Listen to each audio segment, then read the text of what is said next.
শৈশব হলো নিরাপত্তা, ভালোবাসা ও নির্মল আনন্দের সময়, কিন্তু কখনো কখনো এই নিরাপত্তা ভেঙে চুরমার হয়ে তার রূপ নেয় দুঃস্বপ্নে। সেদিন বিকেলে মাত্র 6 বছরের শিশু তার বন্ধুদের সঙ্গে খেলছিল। তার ছোট ছোট পায়ের ছন্দে ফুটছিল দুরন্ত শৈশব, কিন্তু সেই আনন্দ হঠাৎই ছিনিয়ে নেয় দুই কিশোর। তারা শিশুটিকে মাত্র 10 টাকার লোভ দেখিয়ে বাড়ির পাশের নির্জন জায়গায় নিয়ে যায়। এরপর ঘটে ভয়াবহ ঘটনা। ঝোপে নিয়ে ওই শিশুকে ধর্ষণ করে বলে অভিযোগ উঠেছে দুই কিশোরের বিরুদ্ধে। শিশুর চিৎকার শুনে আশপাশের লোকজন এগিয়ে এলে পালিয়ে যায় অভিযুক্তরা।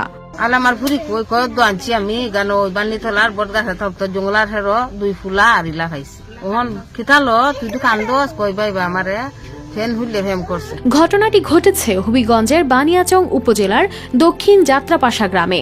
এই ঘটনার পর স্থানীয়রা দ্রুত শিশুটিকে উদ্ধার করে হাসপাতালে নিয়ে যায়। অবস্থা সংকটাপন্ন হওয়ায় উপজেলা স্বাস্থ্য কমপ্লেক্স থেকে পাঠানো হয় জেলা সদর হাসপাতালে। এদিকে যখন এই ভয়াবহ খবর শিশুটির বাবার কানে পৌঁছায়, তখনই তিনি ভেঙে পড়েন। মানসিক আঘাত সহ্য করতে না পেরে অসুস্থ হয়ে পড়েন। সারা রাত দুশ্চিন্তায় কাটানোর পর সকালে হৃদযন্ত্রের ক্রিয়া বন্ধ হয়ে মৃত্যুর কোলে ঢলে পড়েন বাবা। কালকেও ভালোই আছে, পালা মারছে খাইছে।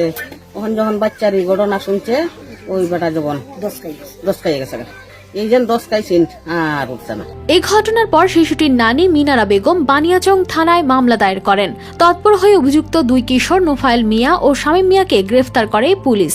যে দুইজন ছেলে ঘটনাটা ঘটেছিল, আমরা ধরছি আর কি ওদেরকে। কালকে আমরা খবর পাইছি 9:30টার দিকে, আমরা 11টার মধ্যে দুইজনকে ধরে ফেলছি আর কি। আমরা পরে এজাহারটাও নিচ্ছি এবং রেকর্ড হয়েছে আর কি। এই ঘটনায় তীব্র ক্ষোভ ছড়িয়ে পড়ে এলাকাবাসীর মাঝে।